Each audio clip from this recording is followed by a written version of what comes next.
พี่เขียวได้ตกรอบเป็นที่เรียบร้อยแล้ว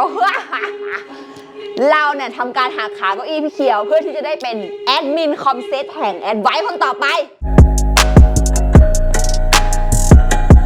วันนี้เราก็เลยจะมาแนะนำคอมเซตสุดคุ้มตัวตึงในงบไม่เกิน 40,000 บาทเจ้าตัวนี้เลยคอมเซตแอดไฟ i321 ที่สามารถเล่นเกมได้อย่างส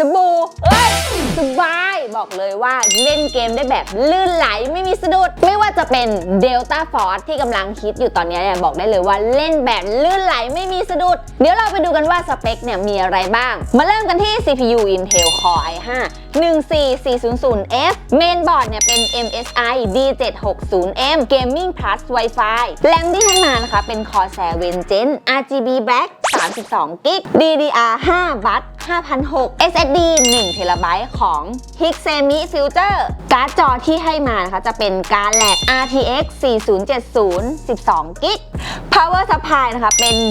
750 วัตต์ของ Corsair CX750 80 พัทบลอนซ์เคสยอดฮิตอย่าง Corsair 4000D Air 4 TG Black บอกเลยนะคะว่าสเปคแต่ละอย่างเนี่ยไม่ธรรมดาเลยเดี๋ยวเราไปดูบททดสอบกันดีกว่าว่าเป็นยังไงกันบ้างไปดู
ยังไงบ้างผลเทสที่ออกมาเล่นเกมได้อย่างลื่นไหลเลยใช่ไหมล่ะ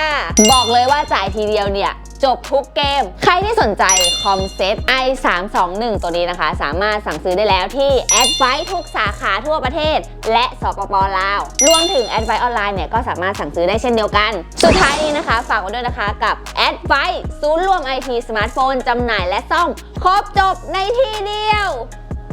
ทุกคนไปแล้ว